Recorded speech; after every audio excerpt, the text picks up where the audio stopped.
नमस्कार मित्रांनो, स्वागत आहे तुमचं कन्सेप्ट क्लासेसमध्ये. आज आपल्याला सेकंड लेक्चर बघायचं आहे स्पेड स्पेक्ट्रम मॉड्युलेशनचं. तर यामध्ये आपल्याला पॉइंट बघायचा आहे ब्लॉक डायग्राम ऑफ स्पेड स्पेक्ट्रम मॉड्युलेशन सिस्टम. ठीक आहे. सो इथं आपल्याला ब्लॉक डायग्राम प्रोव्हाइड केलेली आहे स्पेड स्पेक्ट्रम मॉड्युलेशनची. तर ह्यामध्ये एक प्रकारचं डिजिटल कम्युनिकेशन आहे. यामध्ये आपण input binary information interference sequence of signal हे ऍट द आउटपुटला आपल्याला मिळत आहे. ओके, बट आपण इनपुट प्रोव्हाइड करणार information sequence in the form of binary. ठीक आहे. सो आपल्याला ऑलरेडी माहित आहे एनकोडर काय आहे, डिकोडर काय आहे, मॉड्युलेशन डिमॉड्युलेशन, राईट. बट याच्यामध्ये एक नवीन सिस्टम ऍड होते, त्याला दोन ऍडिशनल ब्लॉक आपण म्हणतो, called as a सिडो random pattern. ठीक आहे. सो हे सिडो रँडम पॅटर्न इथं सुद्धा आहे आणि दोन्ही साईडला म्हणजे ट्रान्समिटर साईडला आणि रिसिव्हर साईडला बोथ साईडला हे ऍड केलेले आहे. So in the transmitter one of them is connected to the modulator of transmitter and other for demodulator of the receiver side. तर यामध्ये काय करत आहे, एक सिडो रँडम बायनरी सिक्वेन्स ट्रॅव्हल होतो ओव्हर द कम्युनिकेशन चॅनल यामधून, आणि आउटपुट ऑफ मॉड्युलेटेड सिग्नल हे तुम्हाला मिळतात कसे, दॅट इज स्पेड स्पेक्ट्रम, राईट. तर स्पेड स्पेक्ट्रम हे आपण सिग्नल का वापरतो, आपण हे ऑलरेडी प्रिव्हियस लेक्चर मध्ये बघितलेलं आहे. ठीक आहे. सो याचा आता आपल्याला बघायचं आहे की ऍक्च्युअल ऑपरेशन ऑफ रिसिव्हर हे कशा प्रकारे होतं. तर बघा, रिसिव्हर मध्ये सिडो रँडम हे जे डिमॉड्युलेटरला चॅनल थ्रू डिमॉड्युलेटरला आपल्याला आउटपुट जे मिळतंय फॉर मॉड्युलेटरचं, राईट. तर याच्यामध्ये pseudo random sequence remove the receive signal by the pseudo random generator. तर हे काय करतं, यातले जे सिडो रँडम सिक्वेन्स फॉर्म मधले सिग्नल आहे ते रिमूव्ह करायचं काम pseudo random generator at the रिसिव्हरला करतो. मग हे सिडो रँडम जनरेट झालेले जे सिग्नल आहे हे सिंक्रोनाइज केलं जातं इच अदर सोबत. सिंक्रोनायझेशन म्हणजे ट्रान्समिशन आणि रिसिव्हर या दोघांचं काय होतं, याच्यामध्ये सिंक्रोनायझेशन होते, राईट. विदाउट सिंक्रोनायझेशन हे वर्क करत नाही. ठीक आहे.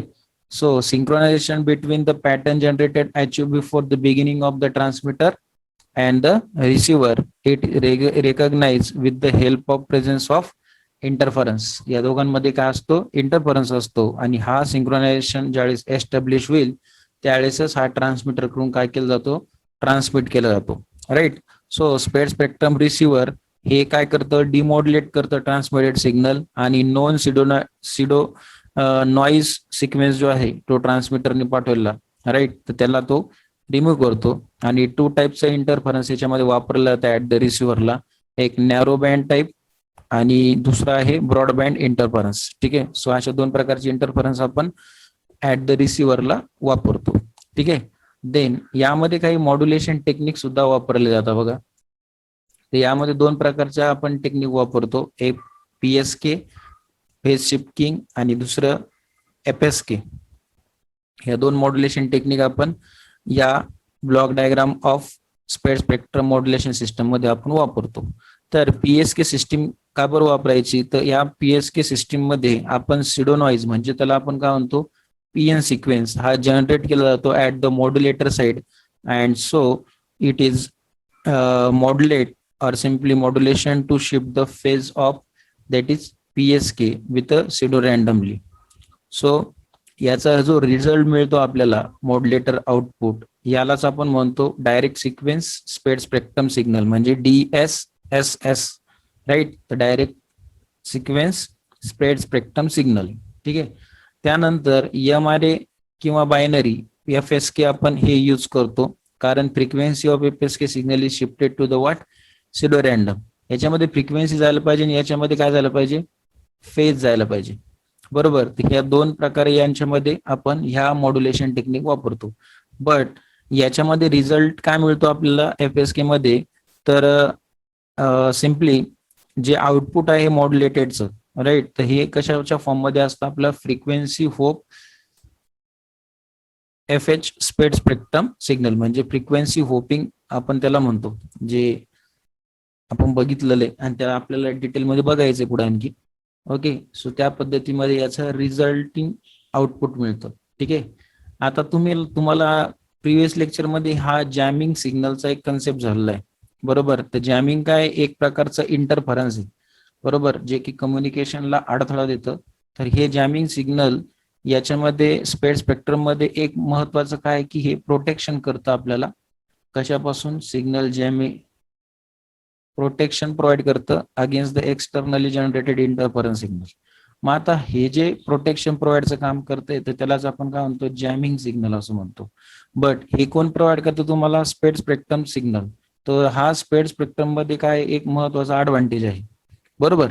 सो यामध्ये काय असतं, spread containing what a spread over the frequency spectrum, and it means the bandwidth is much larger with a minimum bandwidth required for the transmission without a spreading. याच्यामध्ये महत्वाचं काय की बँडविड्थ ही जी आहे, राईट, ही आपली larger than the minimum bandwidth requirement for transmission without spreading. ट्रान्समिशनसाठी आपल्याला minimum bandwidth पेक्षा जास्त फ्रिक्वेन्सी आपल्याला लागणार आहे. आणि त्याच्यामध्ये महत्वाचा की नॉईज हा सुद्धा काय केला जातो, entire noise is to be simply noise is added to the entire band and mixed with the background सोबत हा काय केला जातो, noise ऍड केला जातो. and so the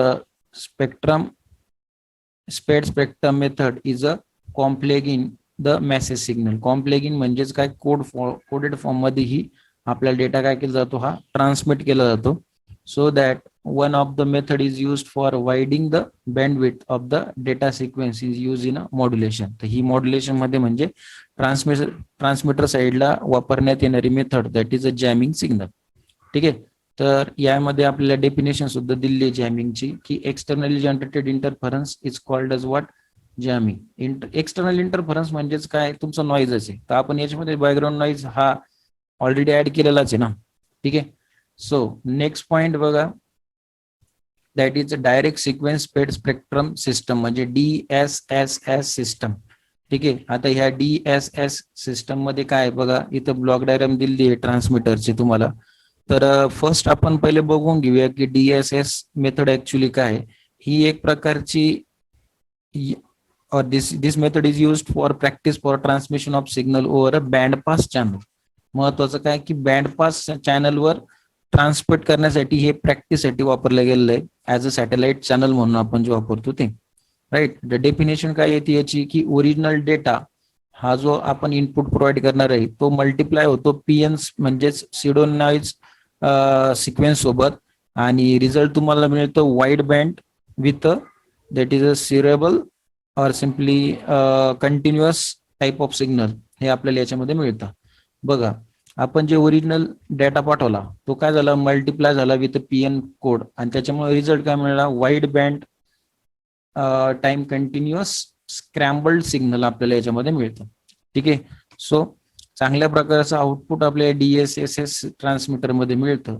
okay, so आता याची आपल्याला ब्लॉक डायग्राम बघायची. तर ब्लॉक डायग्राम मध्ये तुम्ही बघत आहे बघा, याच्यामध्ये आपण बायनरी सिक्वेन्स D हे ॲज अ इनपुट म्हणून वापरतोय. तर हे कन्वर्ट केलं जातं NRZ एनकोडर सोबत आणि त्याचा आउटपुट बनतं B, right. So output of B is use for modulation purpose and simply it modulate to form simply PN code generator. हे तुम्हाला C, B आणि C यांचं मल्टिप्लायरला घेतलं जातं आणि मल्टिप्लायर थ्रू आपल्याला आउटपुट M मिळतंय. ठीक आहे, सो याच्यामध्ये दोन स्टेजचे मॉड्युलेशन वापरले जातात. First to produce the multiplication of B and C हे पहिलं, आणि दुसरं हे BPSK सिग्नल म्हणजेच बायनरी PSK मॉड्युलेशन म्हणजेच ते X च्या फॉर्म मध्ये तुम्हाला आउटपुट देत आहे. ठीक आहे, so output of produce by the modulator is a M and spread over simply the version of original input and it is used to modulate the carrier of BPSK. हे BPSK सोबत काय होतं, M add होतं आणि तुम्हाला त्याच्यासोबत carrier सुद्धा काय करावं लागतं, ऍड करावं लागतं आणि X च्या फॉर्म मध्ये आपल्याला ओरिजिनल आउटपुट मिळतं. ठीक आहे, सो हे तुमचं काय झालं, continuous type of that is a scrambled signal झाली. ठीक आहे, देन नंतर बघायचं आपल्याला DSS चं सिम्पली रिसिव्हर काय. तर बघा रिसिव्हर डायग्राम पण काय की वाय ऑफ टी. बघा वाय ऑफ टी ही काय एक म्हणजेच रिसिव्हर ही एक रिप्लिका आहे ओरिजिनल पीएन सिक्वेन्सची म्हणजेच ट्रान्समीटरची.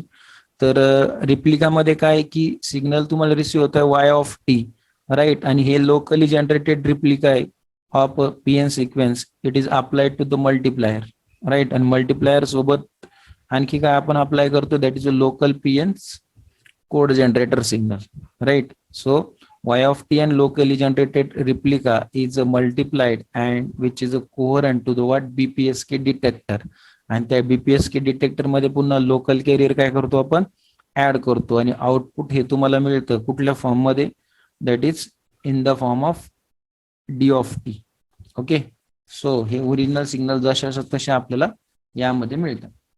त्यानंतर बघा सिंक्रोनायझेशन. सिंक्रोनायझेशन काय की synchronization it is the process in which it synchronize the receiver by the synchronizing with PN sequence at the transmitter. म्हणजे सरळ सरळ ट्रान्समीटर आणि रिसिव्हर यांचं सिंक्रोनायझेशन करणे त्यालाच आपण म्हणतो सिंक्रोनायझेशन प्रोसेस. तर याच्यामध्ये दोन पार्ट आहे सिंक्रोनायझेशन, एक ॲक्वायझेशन आणि दुसरं ट्रॅकिंग.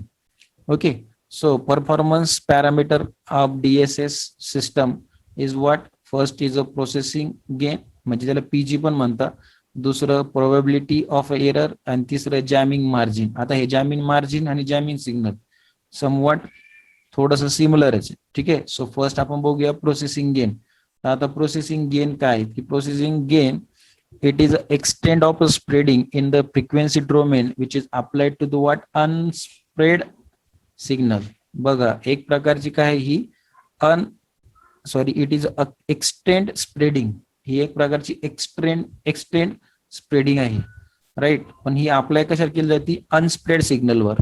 ओके, सो अनस्प्रेड सिग्नलवर हे अप्लाय केल्यानंतर ह्याला डेफिनेशनच्या फॉर्म मध्ये आपण processing gain is equals to what bandwidth of a spread spectrum signal divided by what bandwidth of unspread signal, म्हणजे spread spectrum divided by unspread spectrum. अशा प्रकारे याचा काय होतो रेशो बनतो, आणि higher the value of PG म्हणजे processing gain more the spread of the signal in the frequency domain. जेवढा प्रोसेसिंग गेन जास्त तेवढं स्प्रेड स्पेक्ट्रम सिग्नलची फ्रिक्वेन्सी डोमेन ही पण कशी असणार जास्त असणार. ठीक आहे, सो याच्यामध्ये bandwidth of spread spectrum m of t आपण हे बघितलेलं आहे ट्रान्समीटर साईडला बरोबर, जे की सी ऑफ टी आणि बी ऑफ टी या दोघांचं मल्टिप्लिकेशन होऊन एम ऑफ टी बनते बरोबर. सो ट्रान्समीटर साईडला आपण हे c of t b of t multiply केलं होतं, आणि त्यानंतर एम ऑफ टी आपल्याला हा आउटपुट फॉर्म मध्ये मिळाला होता, त्यालाच आपण म्हणतो bandwidth of spread spectrum signal. तर यामध्ये बघा एक सिग्नल तुम्हाला प्रोव्हाइड केलेलं आहे output form of m of t, आणि याच्यामध्ये टी सी हा आपण ऑलरेडी बघितलाय बघा प्रिव्हियस लेक्चर मध्ये, त्याला आपण पिरियड म्हटलं होतं त्याला.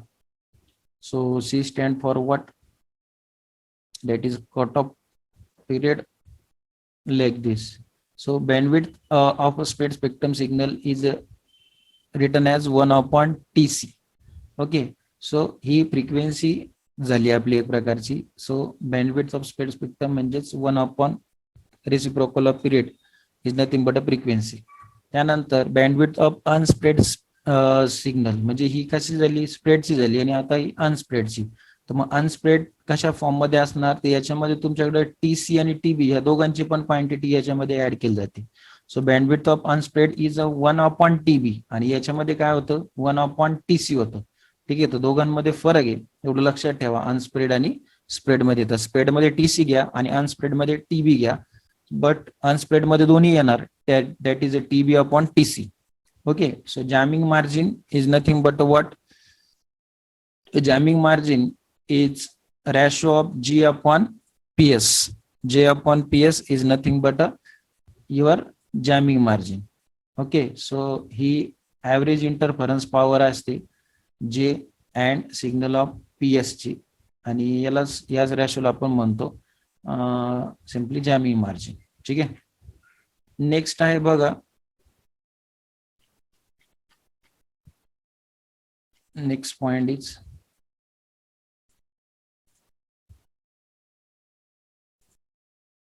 Advantages and disadvantages of DSS system. आता या ऍडव्हान्टेजेस आणि डिसएडव्हान्टेज मध्ये आपल्याला माहिती आहे की ऍडव्हान्टेजेस काय, की याच्यामध्ये DSS सिस्टम मध्ये very high degree of discrimination against the multiple signal आहे, मल्टीपाथ सिग्नल आहे. सो याच्यामुळे मल्टीपाथ रिसेप्शन हे मिनिमाइज होतं सक्सेसफुली. हा एक महत्वाचा ऍडव्हान्टेज, मोठा ऍडव्हान्टेज हा. दुसरं की याच्यामध्ये की जो प्रेझेन्स ऑफ नॉईस असतो DSS सिस्टम मध्ये, तर हा त्या सिस्टमसाठी सुपेरियर असतो, म्हणजे तो चांगल्या प्रकारे वर्क करतो. बट ज्या फ्रिक्वेन्सी होपिंग स्पेड स्पेक्ट्रम सिग्नल आहे त्यासाठी हा चांगल्या प्रकारे वर्क करत नाही, राईट.